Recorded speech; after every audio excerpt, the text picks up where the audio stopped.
Welcome to Ask Colleen, Spiritual Solutions for Life Situations.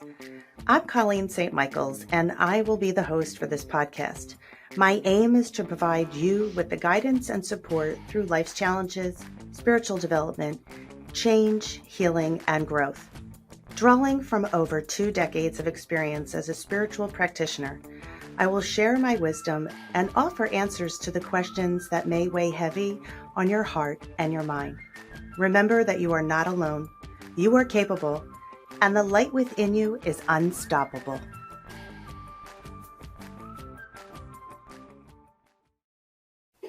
Hello and welcome. I'm Colleen St. Ask Colleen, Spiritual Solutions for Life Situations. So we are in the midst of our mediumship series where we are learning everything mediumship. We've learned about the afterlife and what our souls from the other side want us to know to help us transmute any grief or lower density vibrations so that we can connect in and build the next level of our relationship with our loved ones crossed. And then we learned all about the signs and what spirit is showing us and how they are sharing with us their signals that they're trying to communicate and connect with us.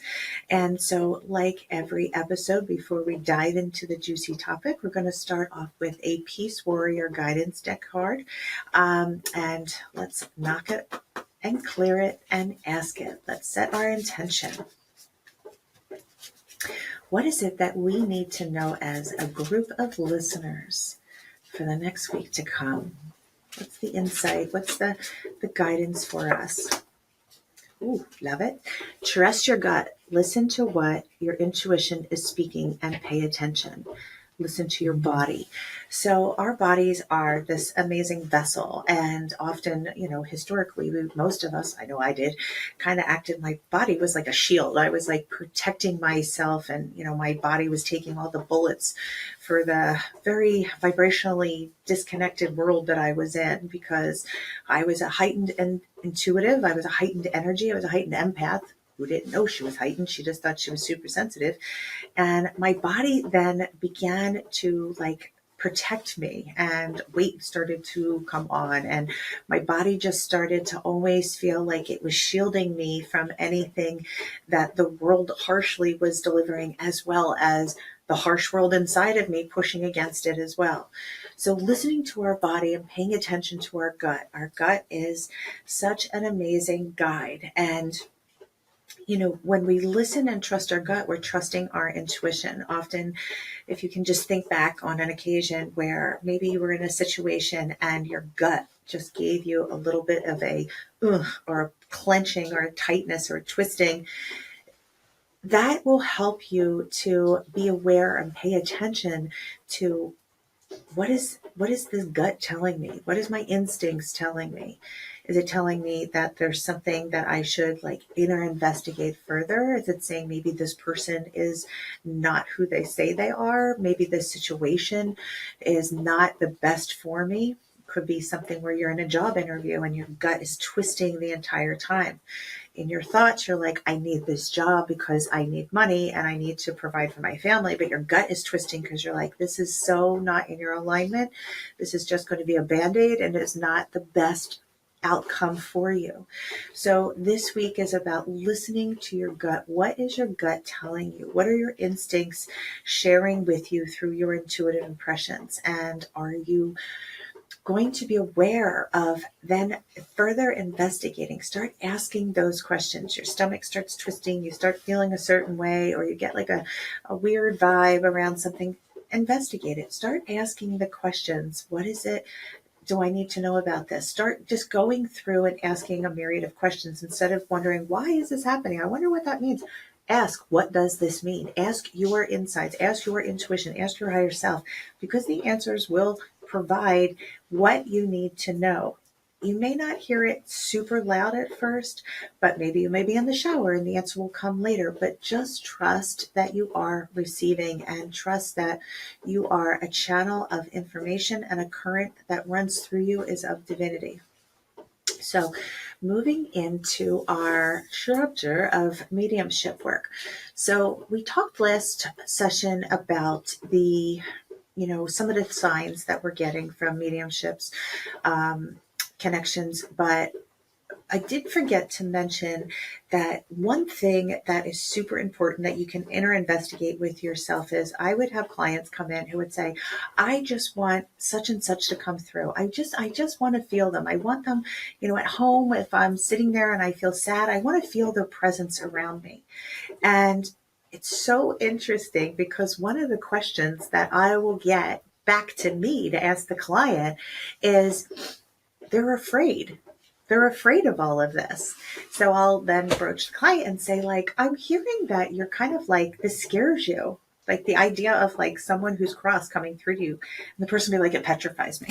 Well, spirit had just have a desire to scare us. So if you're scared or you're feeling this sense of just complete fear, often spirit will respond to that and not come through in the way that you're asking for them to come through, but they're not here to scare you. So that is important to ask yourself. It's you may choose to want it, but ask yourself, is there anything standing in the way of that occurring to you or coming to you? And so that was always something that made me, I can totally get that. Again, anyone who knows my history knows that I never signed up in this world years ago to be a medium. So the fact that I am a medium, makes me chuckle because it is something I was so afraid of. I was oh my God, I don't want to see spirit. I don't want this. I don't want this. My ignorance towards what it was created this intense fear that I could have blocked the greatest gift that has been gifted to me of wisdom that they share.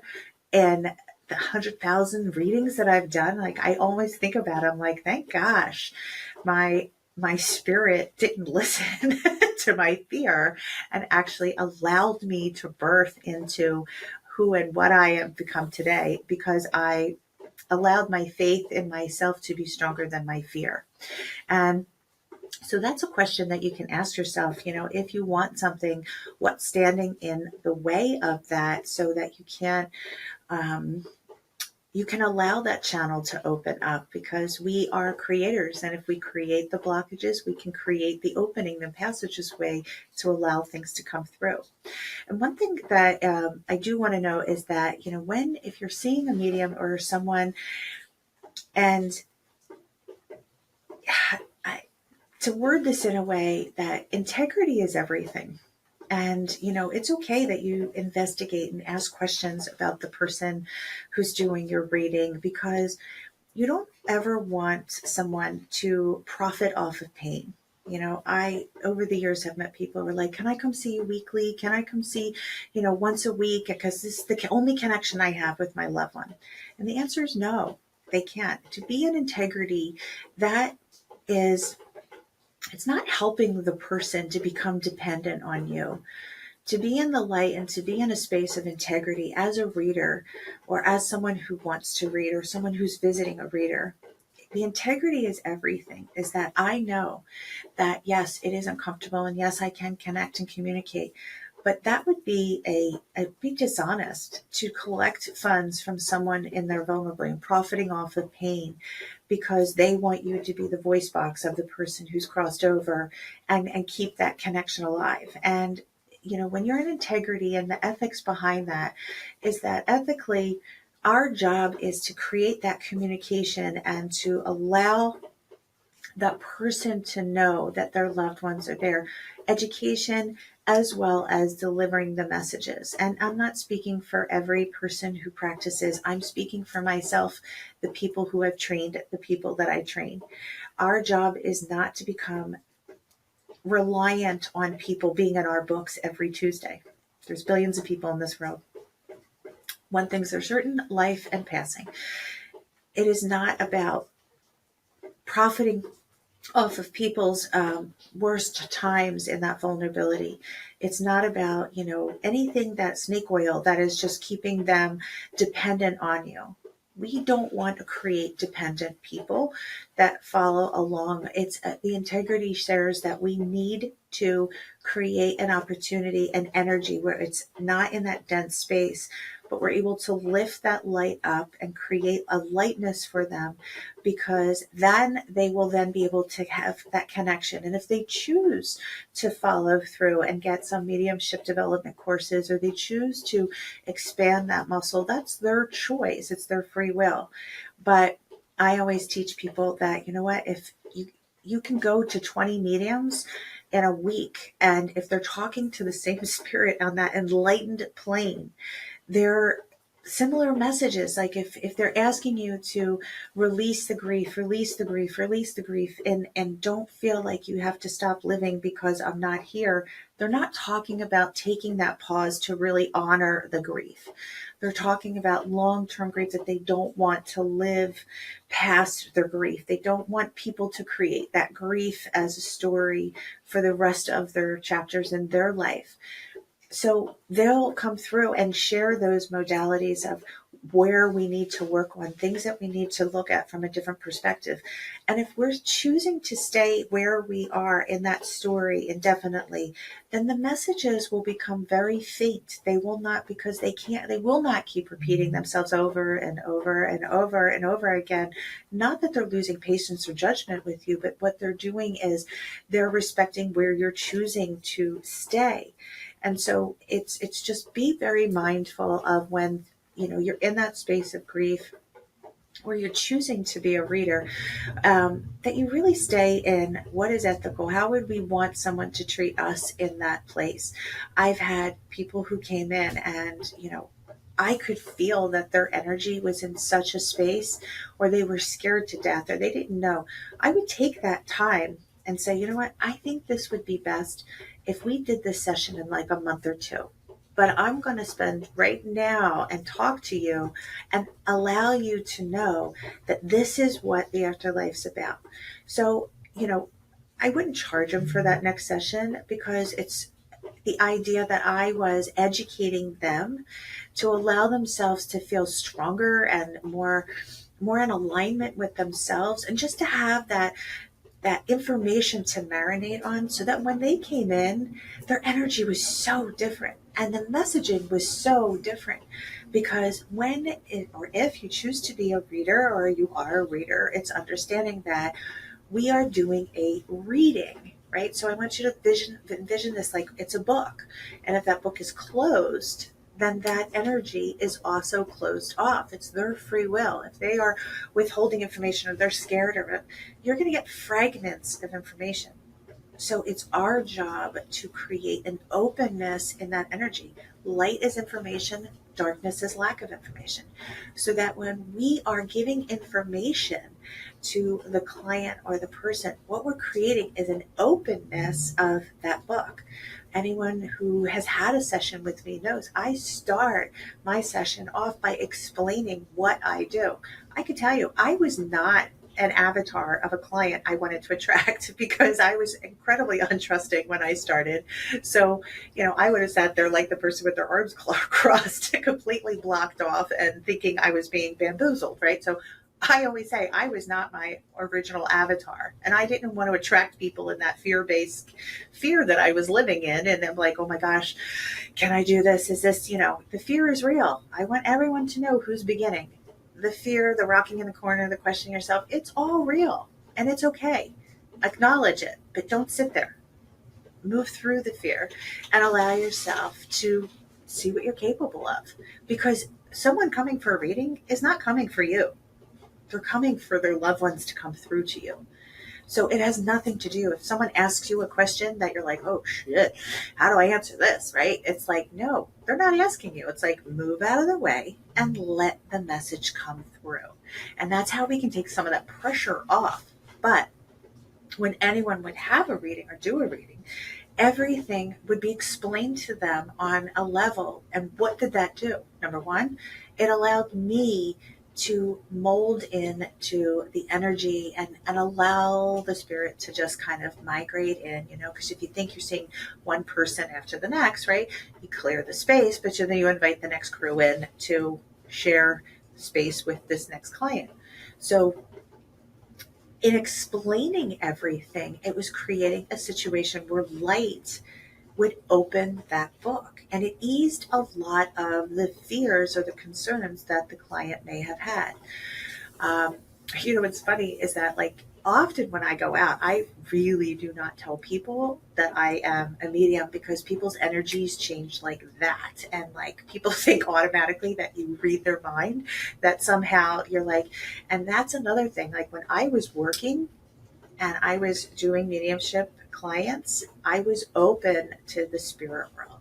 When I was not working, I was closed down, open to the angelic world, open to the energy of my life force. But why did I do that? It's because I believe strongly in the ethics of free will, free choice. So if I'm in a grocery store and I run into someone who's getting bananas next to me, it's not my job to feel her team and the light that's around her, and then to stop her and then start telling her, oh, your father's there, your grandfather's here, this one's saying this.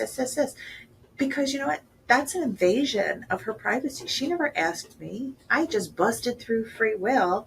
And so when I am not working, I am not tuned into the spirit world for Gen Pop. My own peeps are there, that's fine, but I am not tuned in, because that would create like a white noise or static that was moving around me. So I wanted to always know that when I sat down into a reading and I tuned in, turned on, and lit it up, that I was 100% in a clear, channeled way of living. And it didn't do me wrong. I did really well by that. And, it's a personal choice. You're going to find your signature as your own reader, or how you practice. But it's often very important to know that people's energies change rather quickly. When someone would be like, oh, you're a medium, they're like, and then instantly, like, you see their body language change, and they're like, are you reading my mind, like, right now? Like, are you, like, they just get very uncomfortable, like you are just like tuned in. And I always tell people, like, just like you have a job, and when you leave that job, you're in a social environment now. I never read when alcohol's involved. I never read when it's bars, places that have like different vibrations, right? It's because everything affects the vibration. So it's really critical in being mindful of those things, as what is creating the best connection. If someone's been drinking, if someone's been taking medication or drugs, or whatever that may be, you're not going to get the clearest read. You're going to get static. And as a reader, it was a no-go for me, because I would not allow myself to feel the struggle of having to pulse through the ripples. And it's not judging anyone. If that's what you want to do, you do it, fine. However, it's not the time or the place. Because what's happening is, people have a drink because they want to chill, they want to lower their vibrate, they want to, relax, unwind. Well, that creates a lowering of someone's frequency. And I always used to say, no spirits when, before you come in, we talk to spirits, and then have all the spirits you want when you leave. But that's just a policy that I was really strong with, because it does affect the frequency and how I would read. And, the discomfort of it was, it was unnecessary. It was like a boundary of mine. So just understanding that you have this great gift of energy, and it's about holding it sacred to what works for you, and how it works for you. But again, it's back to the ethics, like if you're at a family event or you're at a friend's event, a lot of times they're not being disrespectful when they do it, by no means at all. They're actually like really proud of it. Like, oh my God, she's a medium. People just expect you sometimes to just be on, like, oh, okay, well, who's around me now? Like, this is this. That's a boundary, right? So it's like something that I would not counteract. It's oftentimes I would go to places, and if someone was having a hard time, next thing you know, the hostess was like, talk to Colleen, and it's like, it's funny, but it's true. And I'm sure as an empath, that often happens to you, where people are, migrating to you.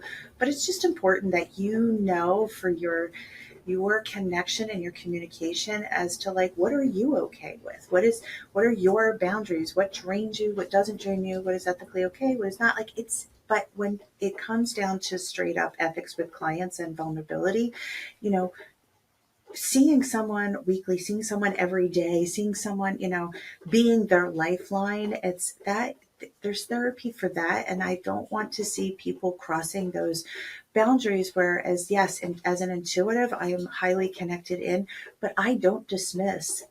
When I have clients that are really, really struggling, I have a team of therapists who I adore that I will then say, you know what, I think this trauma is meant to be worked out with someone. I can help you with those pieces of communicating and connecting, because a lot of times people will be like, oh, you're like a therapy session. It's angel therapy, but that doesn't replace the need for actual, trained therapy professionals working with the mind and understanding things on a different level. So I always tell my students, remind yourself of your lane. If you don't are not able to do something, do not be afraid to tell the person that that's not in your wheelhouse. And as people pleasers, often that's a mistake I find a lot of new students or new readers in, where they just want clients and they're so caught up in this energy of excitement that they forget their boundaries and they kind of forget their lane. I don't know if you want to put it like that, but it's about really understanding, this is my limitations. This is where I am at. This is my training. And then creating a network of people who are in their work. It's like, I have energy workers. So if I have a client who's going through something, I have a team of trusted energy workers that I will say, you know what helps me is I'm helping you to drain out the emotional baggage. This person energetically will really be able to help you through and move it out of your physical body. So really just ask yourself, it's like, what do you feel joy in doing? And mediumship work is a joy. And I know that sounds strange, but it's privilege. It is an absolute privilege to be able to stand and hold space from your heart with people as they're going through their absolute worst day, and create a space of light and information for them. And it truly is a blessing and it is a privilege. But it's not always easy. You're sitting in front of someone, again, their worst day and their worst experiences. And it's not just, this aged person crossed over, or like an aged parent crossed over. We're working sometimes with children who have passed. We're working with suicide, murders. When people pass, often they come in front of mediumship. And again, it's a sacred connection and a communication. It is not a party trick. It is not something to be taken lightly or as a joke. It is not something that you mess around with without knowing the proper tools to do so. It is about educating yourself in the highest light so that you can have the communication for yourself most authentically, and have the ability to communicate the message to someone else to help them to be more in alignment with a higher frequency with no expectation. Whatever the messages are, you have to detach yourself from them, because you are, in a sense, the mail carrier. The mail carrier doesn't open my bill and be like, oops, Colleen, you shouldn't have gone shopping because your bank account, they're not judging you, right? So we often have to step out of the line of our own humanness and just allow ourselves to be a light bridge, connecting that divine current that moves down through the ethers into our ether within our soul and into Mother Earth, and keeping us a grounded, rooted conduit of light. So I hope this episode serves you well. And if you have a question for Ask Colleen, please go to the forum and follow the link and ask Colleen. Have a great week. Thank you for tuning in and joining Colleen St. on this transformation journey. If you have any questions, insights, or topics that you'd like to engage or ask, please visit www.colleenstmichaels.com under the podcast page of Ask Colleen to submit your question. I look forward to connecting with you next time. Have a beautiful day.